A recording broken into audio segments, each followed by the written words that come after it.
wayfinding. Now, we thought of some of the more prominent things, but if there's something else we can add to it, uh, keep in mind, the more you add, the more cost, the more clutter that it gets, or you end up having to go to additional signage.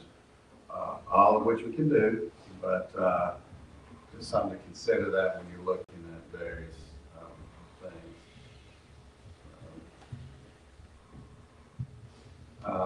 You'll notice on this one, it has court and public parking lots. I'm going to show you later, just doing some wayfinding signage specifically for parking. But if you wanted to consolidate that, you can also do that on this type of signage. So, again, I'm just going through like at the roundabout. You can see the different arrows there, and really I don't necessarily need to go into what it all says. You can read that. You should already have this presentation, but I'll make sure you have it again tonight. And then you can just look at it and we can start commenting over the next time. But see, of course, as you get closer, like to Hillsborough Street, there's more things you're trying to identify. And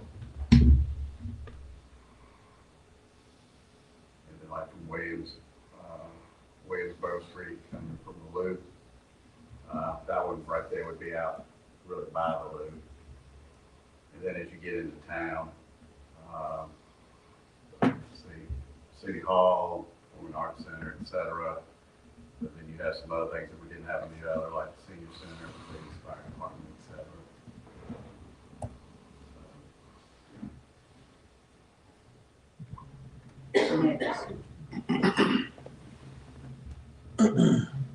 Again, coming in off 15 and the loop coming back into town.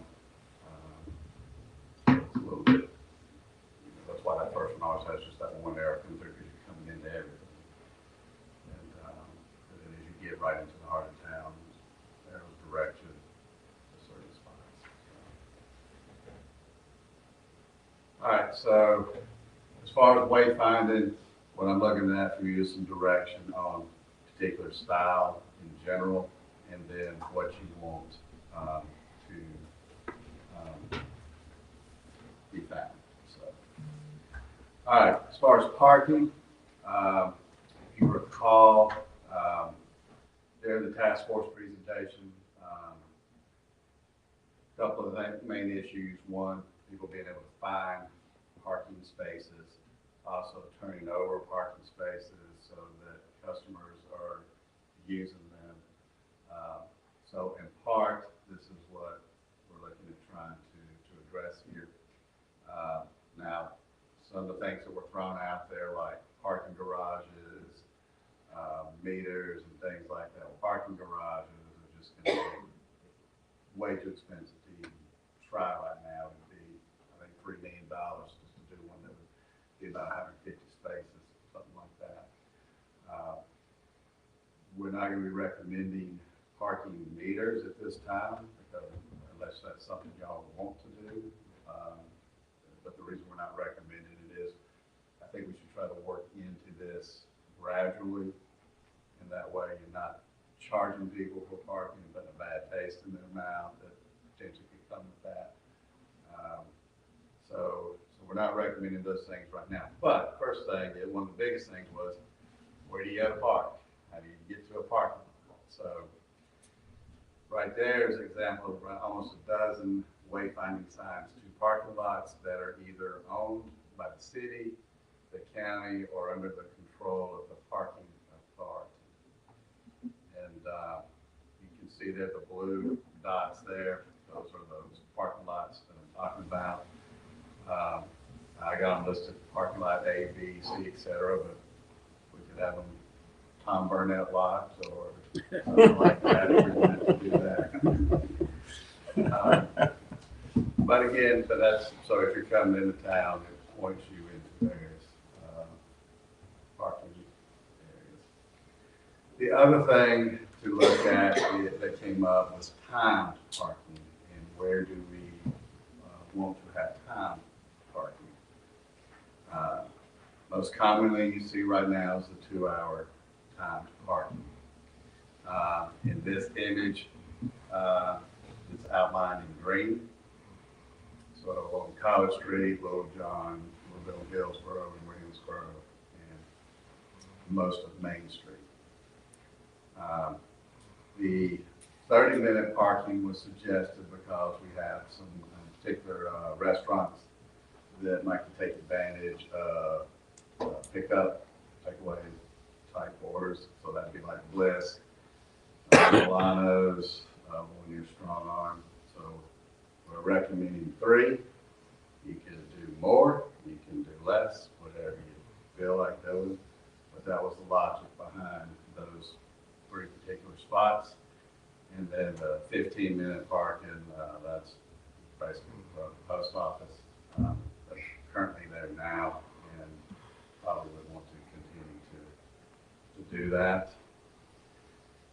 As I was talking to you about wayfinding for parking, maybe something similar to that. If you did want to attach it to an existing, and you may want to keep it separate just to make it easier for people. And if you notice, it says court and public parking. The objective is to try to get court parking, not to park on Main Street in places where you want parking spaces. Also, if you look to the right of that, is the 15-minute, 2-hour, 30-minute signage. And if you look at the posts there, that would be a change from what we have now. So it gets into decorating the city and how you want those signs to look. We certainly can go back, just straighten the ones we have now, clean them up, and go with what we have. Or if you want to try to dress it up, you can do that too. And again, the same with handicap, no parking, stop sign. So the one of the things I'll be looking for is what type of direction do you want to go in terms of how your signage looks. Also, we have a couple of spots beside the Orphan and Curve Park that actually leads to parking lots. So something similar to this, where people can say, hey, this takes you to a parking space. And this one's lit, the Orphan would need to be lit, for example. But, so that's also would be in this, not only the wayfinding, but also directing people to, also aesthetically try to be more pleasing that way. Also part of what we would do is, as we go back to the time parking, that we would really start enforcement, either using existing personnel or we may hire some part-time people, depending on where we are at the time. So what we're recommending is that we put this plan out to the public, and at the April regular meeting for comment, and in particular, the enforcement side of it and the time side of it, because as soon as we start enforcing it, calls are going to come to you. So, so if you want to enforce it, then you certainly can do that, or not enforce it. But I think this also gives the public ample opportunity to know that it's coming. But as far as timeline, as far as signage and things like that, if you want to wait until the time, you can do that. But I think that's something you could direct now. You just kind of got to figure out the style of what you want to go with, and we can start that as soon as we know that. The time parking, that's not going to take necessarily a long time to get. But the wayfinding, because it tends to be a little bit more custom made, will take a little bit longer to get. So you see, March to May, we get it out to public for a 15th public comment. May to June, make any adjustments based on what you feel or based on the public. Then try to begin installation as soon as we get it. When those signs are up, that's when we would begin enforcement. That way, they can't say people didn't know where to park. We can clearly direct them. So it gives them ample opportunity to know. And then like anything else, you know, you can evaluate it and amend it at any time. And so, you know, probably each quarter after we start enforcement, let's see how it's going. Are we getting open spaces that we want? Are we not? Why? And then see what adjustments to make. You may want to go to a parking. And if you do, okay, you can always adjust that. It's not like it's permanent in stone and you can never adjust it. But the recommendation is to try to incrementally do it without necessarily costing more people to park. And hopefully with enforcement that once people know that it's going to be enforced, that it'll free up those spots for customer parking, not so much on court or what was determined by staff parking in some of those facilities that were taking places that people needed to park. So that's what I wanted to bring to your attention as far as wayfinding and parking. If you got some comments now, certainly be happy to entertain those, or if you just want to think about it in 2 or 3 weeks, we can revisit it, or however you like to come. Brent, listen. I guess my question is those parking signs that are during the day, like the post office, for instance, that's 15 minutes. Is it on the weekends or a certain time in the evening that 15 minutes is no longer valid, that people can use that parking space longer than 15 minutes? Well, we would sign that as such so that it would be clear. I suspect now that we're not, like at 5 o'clock, you know, the post office is closed, so we're not, you know, enforcing a 15-minute parking line when the post office is closed. But to make it even clearer, yes, we would put that on there. So all that you'd see, most of that had like 8 to 5 or 8 to 6, Okay. typical, people have office hours. Have you done any sort of cost analysis on this, you know, as far as the signs or the posts Yeah, you're probably looking at between 20 and 30,000 to do all. to do all of them? And then what about, should we have enforcement? I mean, Well, and who's going to do it, and Well- how much is it going to cost? Well, it depends on if we have to go to some part-time staff. or not. Right. So yeah, it could be a few thousand a month to do that. But we're gonna, as we get closer, we're gonna see what our staff is like at that time, to see if we can do it with existing staff.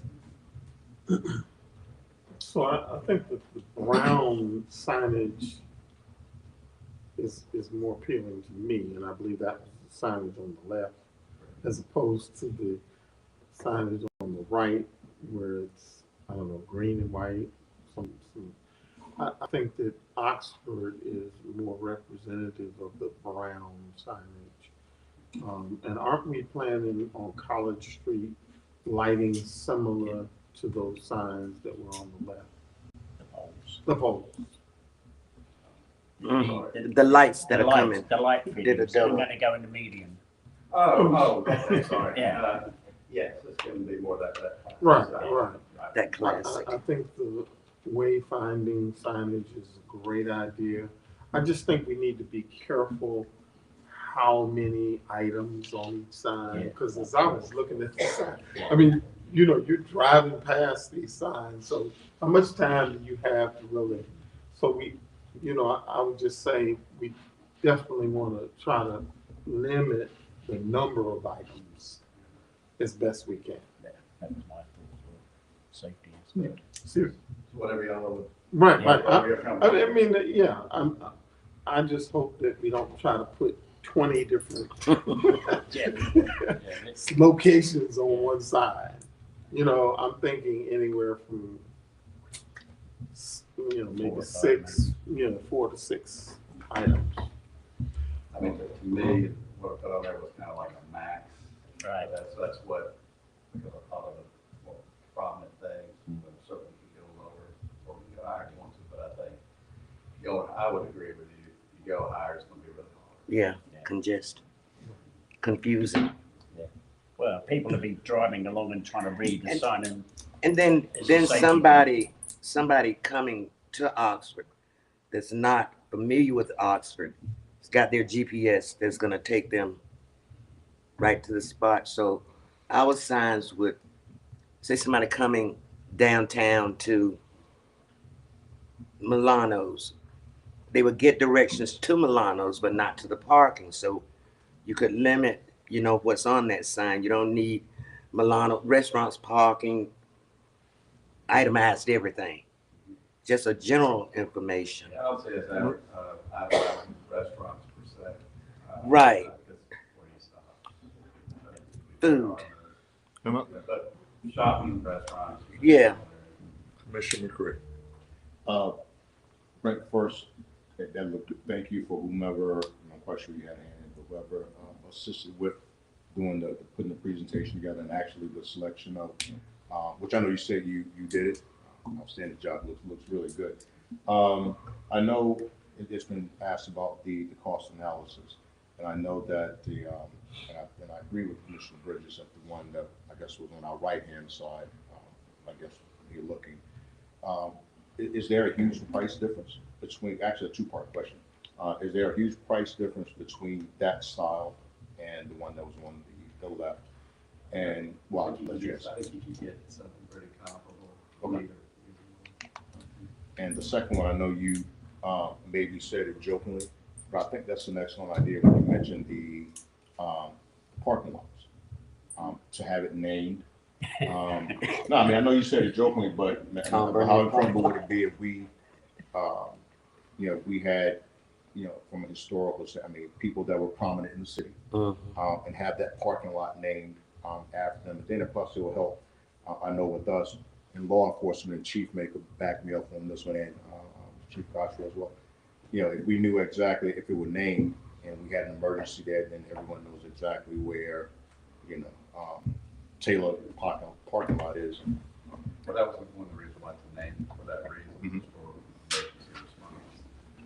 As far as naming, certainly you could do ones that are city owned, ones that are owned by the county.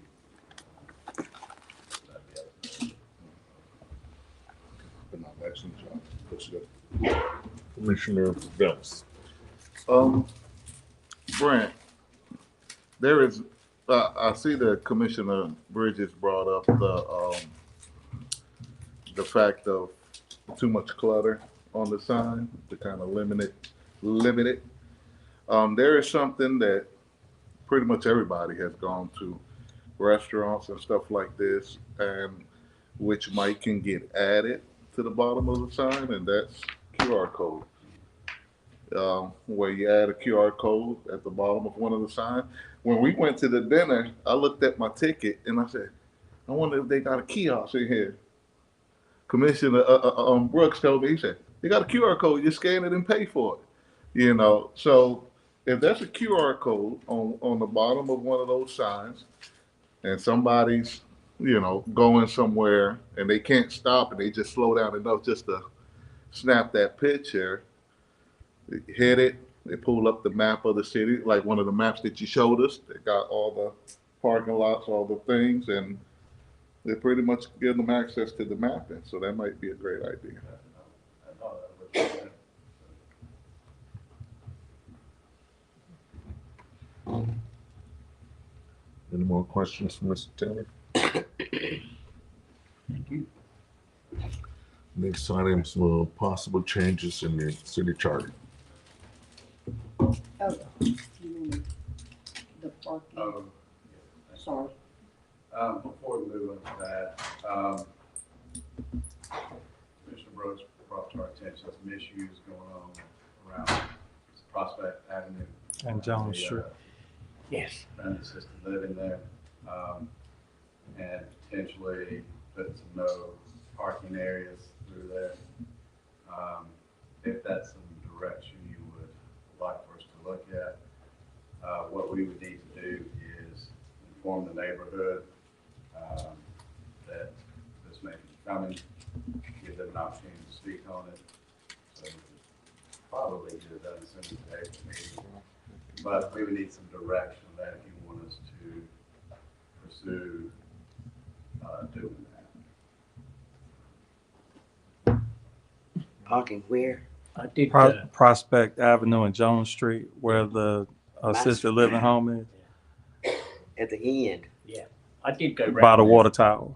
and look Well, my street is Jones Street, at the end. Yeah. Right. by Prospect. So where Miss Parker lives, Ms. Oakley, right in front of their houses.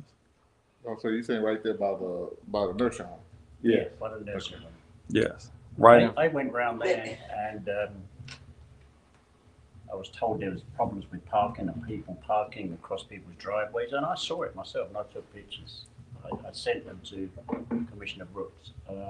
There are people there and yet the parking lot, apparently, I don't know, but apparently a lot of these cars are staffed from the home, but the parking lots were empty. 2 parking lots either side of the health place there. They were practically empty, and yet people are parking along the street rather than using the parking lot. I think a parking ban along there, unless it's residents, would be good. I'll send, I took some pictures as well, and I'll email them to everyone.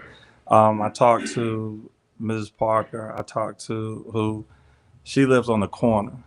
So she's possibly in the worst place to be because people double park and they'll block her back driveway. So sometimes she can't get into her house from that side.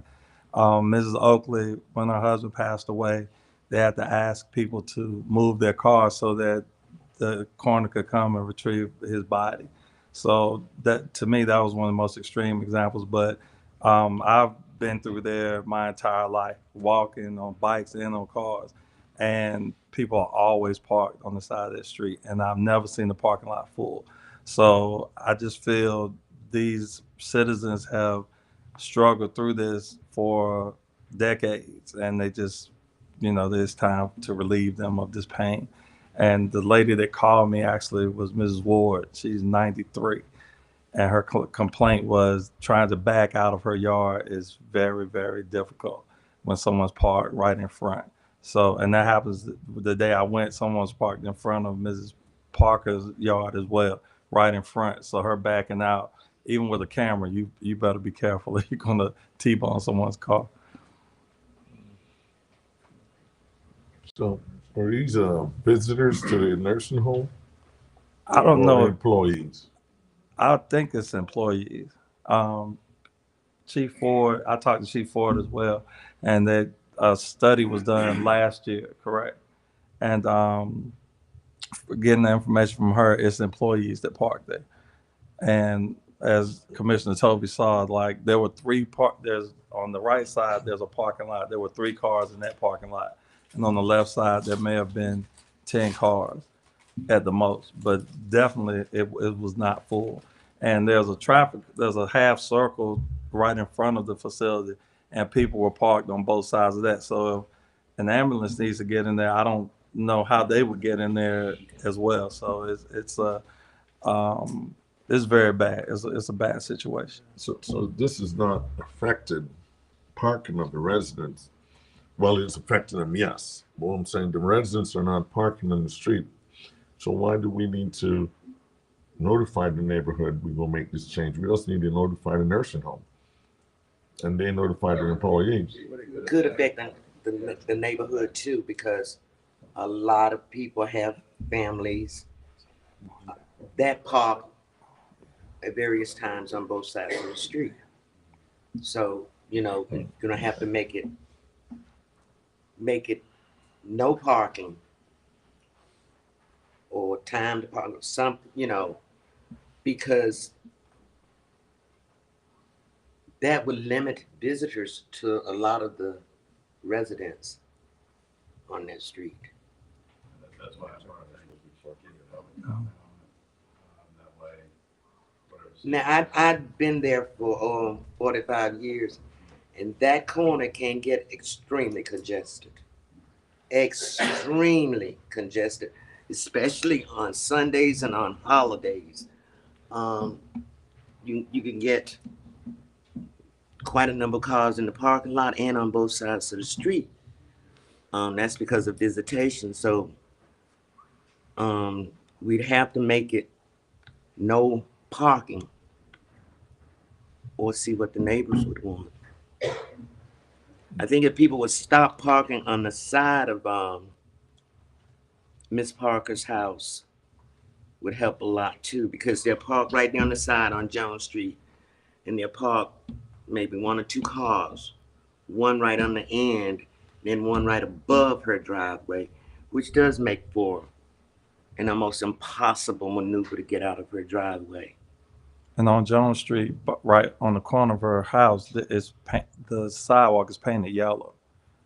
So they shouldn't be parking there anyway, but people still, they just ignore that and they park there. But I think, and piggybacking off what Commissioner Fields said, if the employees just didn't park there, if they just used the parking lot, that might alleviate a lot of the issue. Because if you think about it, they have at least 2 shifts of people, so there could always be cars parked on Prospect Avenue, 24/7. There could always be a few cars there.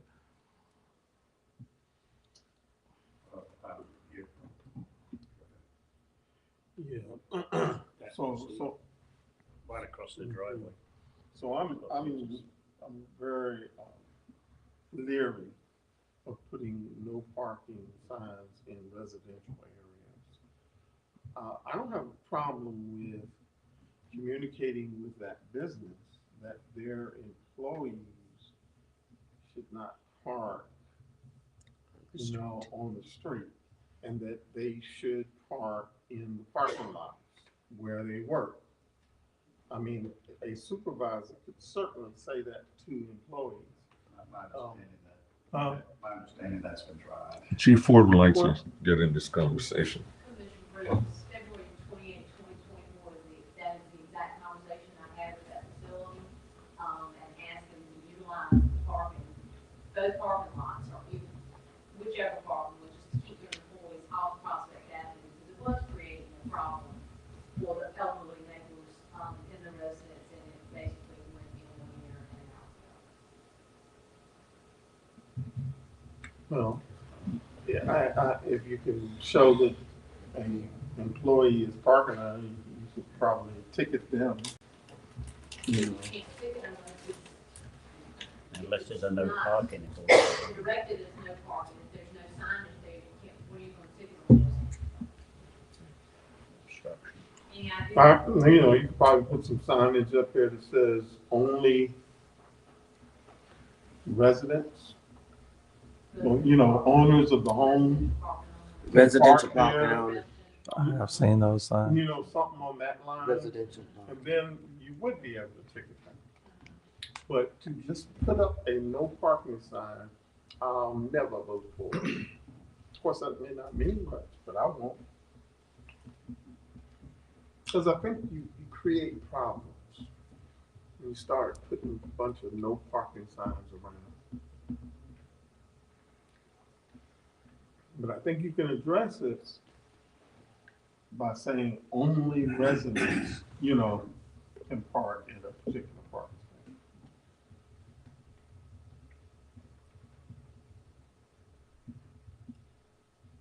space. Now, there's no parking, is it that you guys have suggested to put no parking on both sides of the road? Commissioner Brooks, is it that you guys have suggested to put no parking on both sides of the road, or just the sides that the residents live on? Well, the way it is, this is her driveway. This is Prospect. Yeah. If somebody parks right in front of her driveway, Yeah. then that is going to create a problem. Yeah. And especially if they parked on the closer side to her, definitely. But the way it is, it's not a lot of wiggle room. So that's the problem. That street's not that wide. Okay. So when you back up, you have to back up very tight in order to avoid hitting a car that's parked right in front. But on those, in our neighborhood, because it's my neighborhood, if my neighbor across the street has company, I'm always looking to see where the cars are parked when I come out of my driveway. Because I know you have to maneuver because those are narrow streets. They're not wide streets. So it's just a sense of, I wouldn't want to put a sign up in my neighborhood, no parking, because I got a big family and I like for them to come over. But you just have to be aware of how you're coming out of your driveway. And a lot of us, from time to time, back in our driveways because it's much easier to pull out than back out. So it's something that's got to be considered. I'm 100% for residential parking only. Yeah. Because the real issue is the employees parking on that street, in my opinion. Employees, So, and I've seen a lot of visitors park on the side streets too. and far be it from me to punish. I have a big family, a big enough family, and where my mother lives, there's hardly any parking. So I can understand that. So we don't want to punish the residents with a decision, but I do believe that just in this discussion, we have come up with a viable solution. We have to address that business and have them do what's necessary and let them know that, it's residential parking only. And if you choose to park there, you will be ticketed. And Tell you what, I'll look into, see how we can come up with that. And then I can send something out to y'all in the meantime to see if that's amenable. And if it is, then we can notify the residents and go through that process.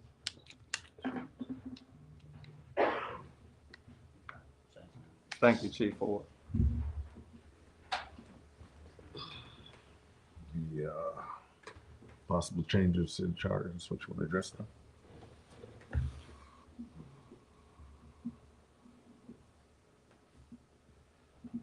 that would be the next.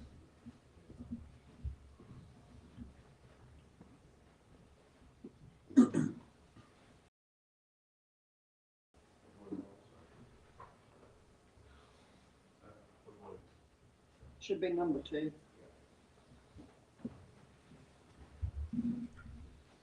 All right, this one's very short. There's a couple of things that were brought to our attention regarding the charter. 2 of the 3, pretty much straightforward. Right now, our elections are in November, the charter says May. So unless you want to have them back in May, we just need to adjust that charter to November. The other thing, there is a clause in there about eminent domain. The state sets the procedure for that, so it no longer needs to be in the city charter. And then finally, and full disclosure, the mayor did not bring this up. So, but it was brought up by a couple of commissioners to at least consider that the term of mayor from 2 to 4 years.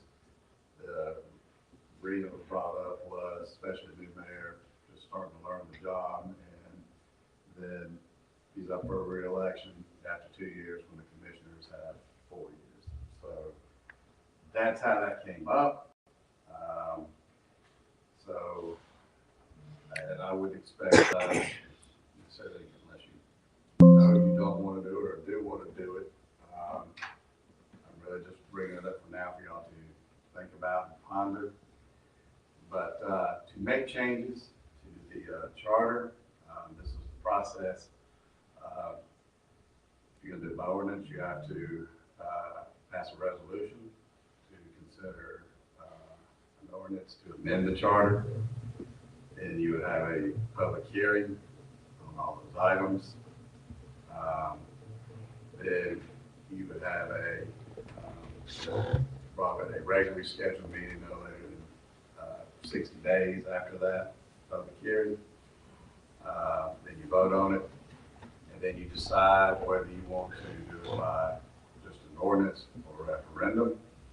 If you do it by ordinance, you adopt the ordinance. The public has 30 days to petition whether they want it to go to a referendum. So if they didn't petition that, then it's adopted with the exception of the charter, extending the mayor's term, that has to be done by the General Assembly.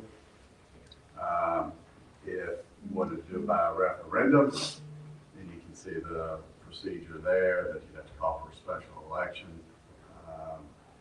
And it would be no more than 70 days after the adoption, and then you have all the publications, notices. So you'd have to decide which way you want to do it, by ordinance or by referendum. So 2 to 3, pretty much straightforward. The other one, you just have to at some point decide when you want to talk about it and if you want to move forward with it. But I wanted to go ahead and bring it to your attention.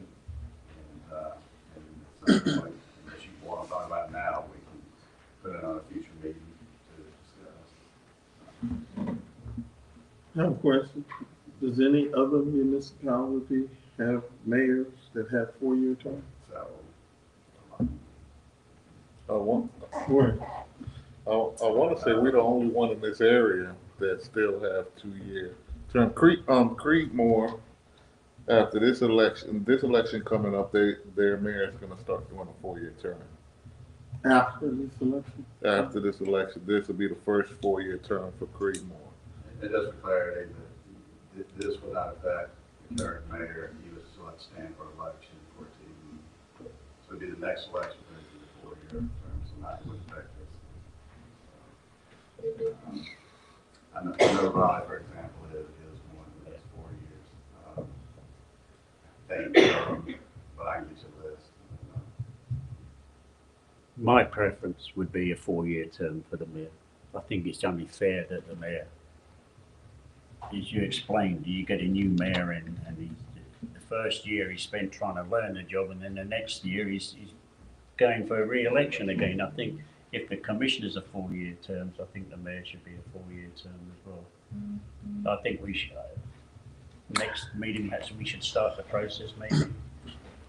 More discussion and more thoughts on it, because I'm sorry, I didn't mean to cut you. No.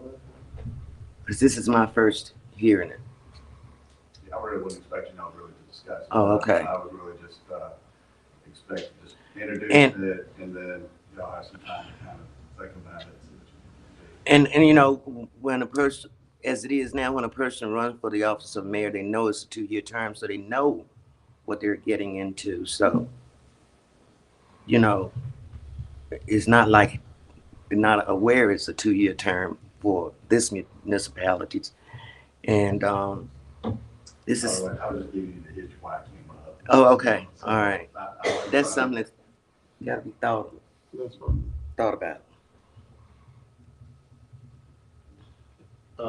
Another topic that I think we may need to address, Brandon, you let me know if this is the forum to actually introduce it in. But in the instance like we had with Commissioner Brooks, I think for a while we scrambled to try and come up with the process of how we would move forward in the event a vacancy came available. Because my understanding right now, I think there's nothing in the charter that specifically addresses that. I think it would be a good idea at some point that we address that as well, to come up with a formal process or a formal system. So in that because unfortunately, I know I don't want to be gloom and doom guy, but this could happen this evening. Where, you know, God forbid, and prayerfully that doesn't happen, but we could be put in that exact same situation, you know, as early as today. So I would love, you know, if there was some way, somehow we could again, at some point come up with a formality, a procedure, a process where, you know, we know in the event if things like that were to happen, then now we have something to go by, some, you know, a guide or a protocol that we'll have to follow. You certainly could do that at this time if you wanted to. And I guess just another thing to also, I'm for 4-year term. I agree with Commissioner Tovey that, you know, the first year it's hectic. I mean, you're trying to figure everything out, and then next year, it's hard for you to do your job and run a full campaign, and you just picking up your speed. But I know right now, as a mayor come in for a 2 year term, Mayor Pro Temp also serves a 2 year term, and then the board decides every 2 years. So I guess another thing to consider if the mayor goes to a 4 year term, would the mayor pro temp still be chosen by the board every 2 years, or would it change to every 4 years? That's another thing we need to also consider, and how the whole process of committees and everything else will go about. Certainly look into the mayor pro tem. I'm sure, I think state statute governs a lot of that, and I don't know off the top of my head. As far as how committees and all that appointed, I mean, you certainly can make those changes. Just keep in mind, the more you change, the more you like to sell it into, you lose some flexibility. So just something to think about when you talk about that. Isn't it true that right now, every 2 years, some commissioners are up for election?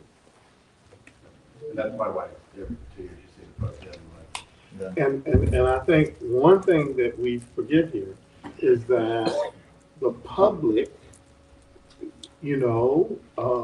may feel that, there should be accountability for, performance. And the public may not want to wait 4 years to determine whether or not, a mayor is doing what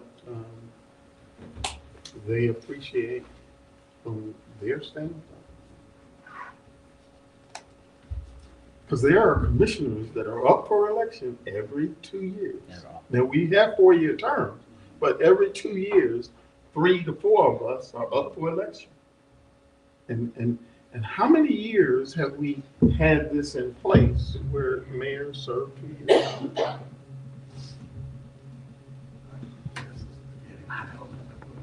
Since the charter was established, I believe. And I don't know. I know that on our federal level, there's probably somebody that wants to have another term after this term. I personally need to think about this, and as one of our former commissioners used to say, I need to smooth it, ponder it and do some research. And I'm not so concerned about what the other municipalities doing. My main concern is Oxford. So if I hear this, at some point, bring it back to discussion. Yeah. And maybe look into what you suggested. Thank you, sir. Appreciate it. Now, I'm in agreement with Commissioner Curtis in having something written in the event that there is a vacancy, so that we will not have to go through what we went through with Commissioner Brooks. If the vacancy happens, you know the steps you gotta take, and you know what to do. It won't be no, we need to do this, we need to do that. It's there, and you can go forward. If that's something the board want to leave to the to the manager to assimilate, or is it something that the board wants to assimilate? Doesn't matter, but it needs to be, I agree, it needs to be in writing. And if you want, I can put something together for y'all to have a discussion, and then you can go from there. Yeah. Suggest it happen. That's all. Next item is update on Theater Parks and Recreation Director Tina Chi.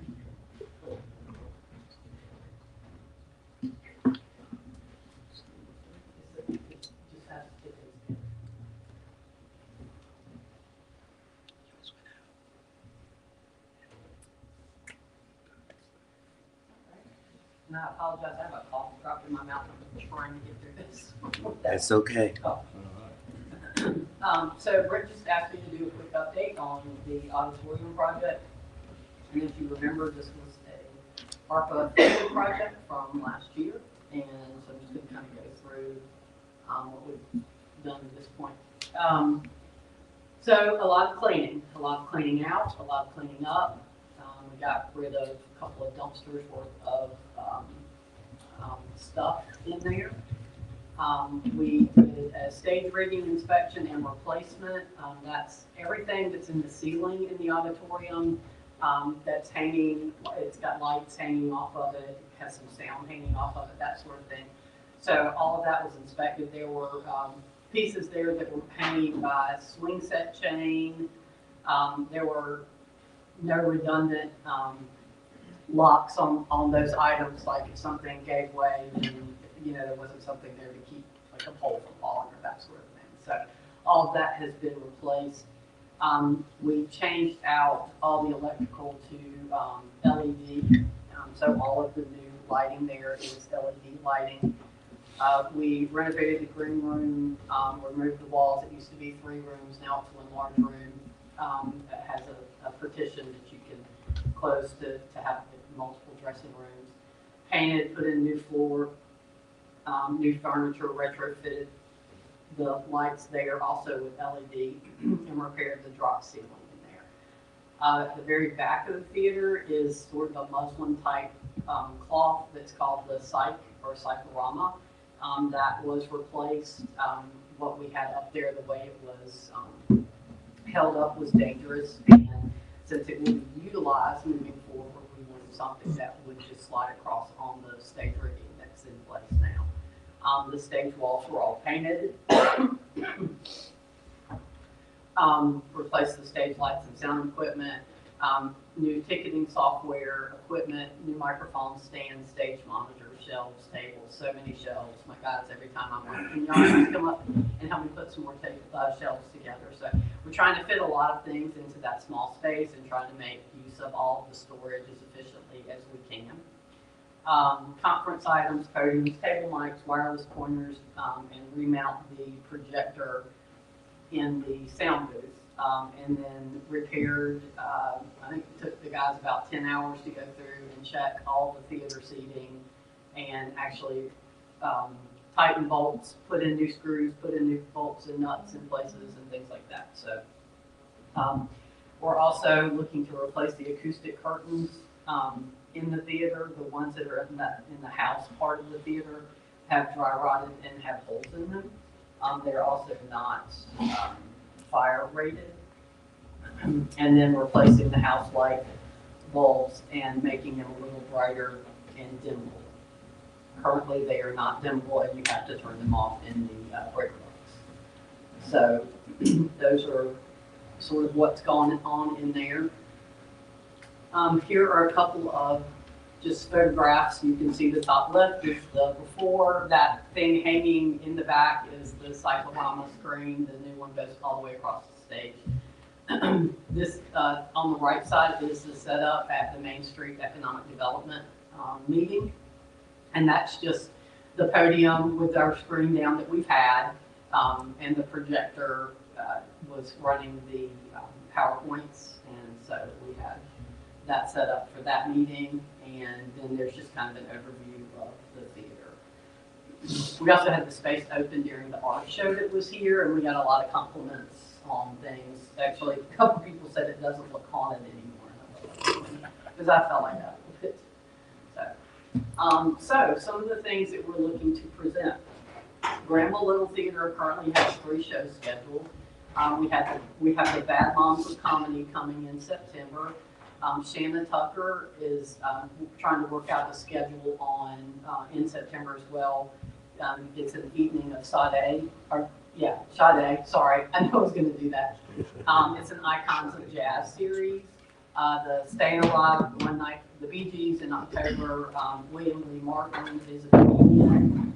Dolly, a country legend, that's a personal favorite of mine, just saying.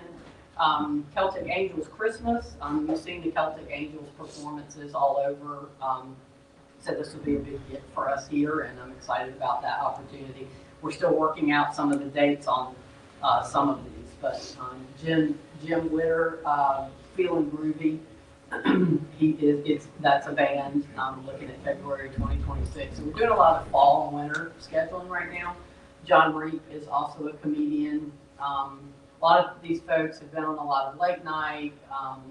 Wendy Moten at the bottom, I think she was second on The Voice. Her agent also works with Shauna Tucker, so we're hoping to be able to get her on there as well. Mutt's Gone Nuts Unleashed is exactly what it sounds like. Chapel Heart is a country band. Grant Turner is another comedian.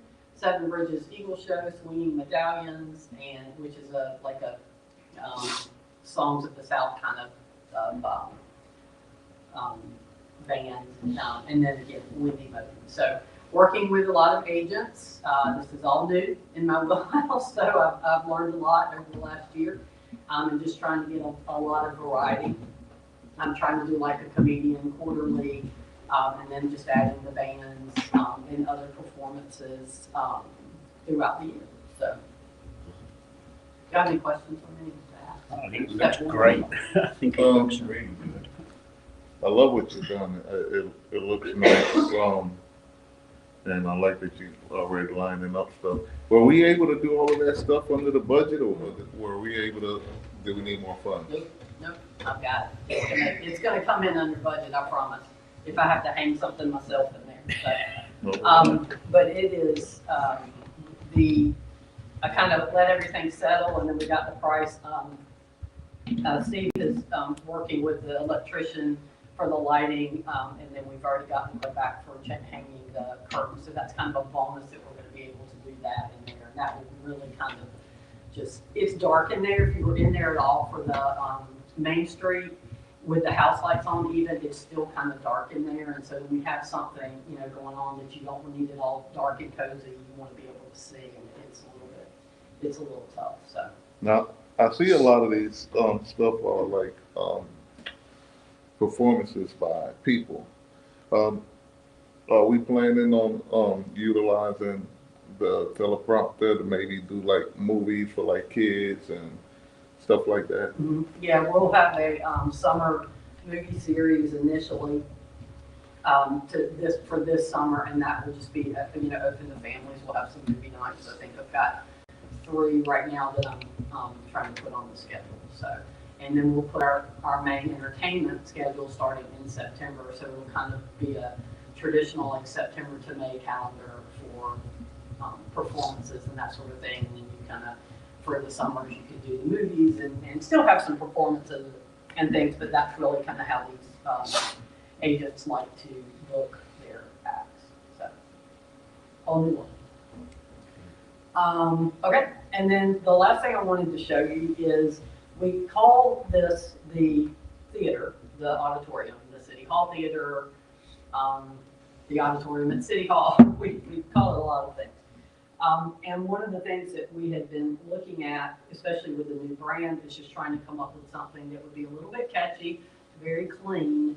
And what we're looking at right now is the Ox Theater. So most of you know the Fox Theater, so it didn't take me long to get to this, but it's sort of a clean logo that gives you, think inside the Ox is the tagline that was chosen for the brand.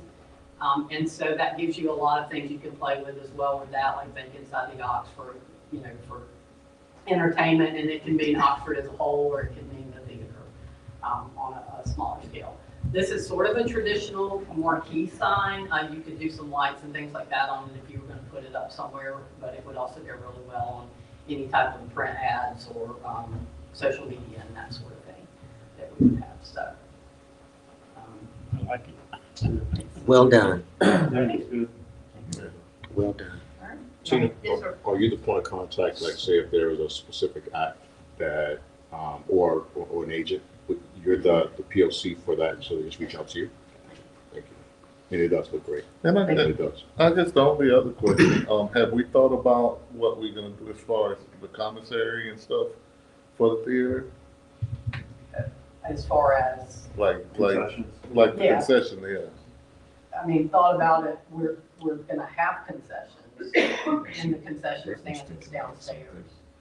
So, we're definitely gonna do that. We could over time, especially during like the movie, series and that sort of thing, where we split schools or athletic departments or things like that, they could potentially do that. Yeah, because I know last time it was very, last time we had it open, it was very limited on what you can get. So I'm wondering if we was expanding on what we're gonna provide in there.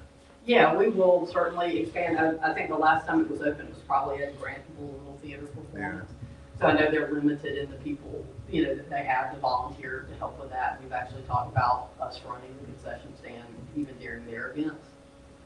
So we're gonna do the ticketing for their events and things like that. It'll all go through the same ticketing software. So, but we will definitely expand on what's being offered. And allow people to eat and drink in the theater, which wasn't done before. So that's kind of part of the experience. So, but we also have tables, covers, and things like that. When we do a performance here, y'all are going to be very proud. So, I think y'all will be proud. Yeah. Thank you. Thank you. Any more questions from Mrs. Street? No? Okay. Next part of this, we go to city business. We have a public hearing. We call for public hearing, Oxford Loop subdivision.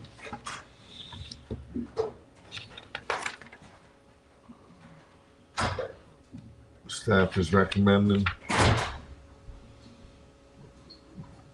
recommends calling for public hearing on April 15th, regular board meeting for that one. Consider adopting the attached ordinance allowing the consumption and sale of alcoholic beverage on city property. Staff is recommending adopting the ordinance. That's 7.2. 7.3, we consider approving the ordinance. To permit the city manager to signatory to final plat approvals for the city of Oxford. Staff recommends approving the ordinance to permit the city's manager to signatory to final plat approval of the city. 7.4, we consider adopting the attached resolution to join the NC Water and Wastewater Agency Response Network. Staff is recommending approve the resolution to join the NC Water and Wastewater Agency Response Network. 7.5, consider adopting the attached resolution for Granville County Animal Control Enforcement within the city limits of Oxford. Staff recommends adopting the resolution of Granville County Animal Control Enforcement within the city limits of Oxford. And we have the consent agenda. And I think we've covered everything, so we shall adjourn to closed session. Motion. We'll adjourn for closed session.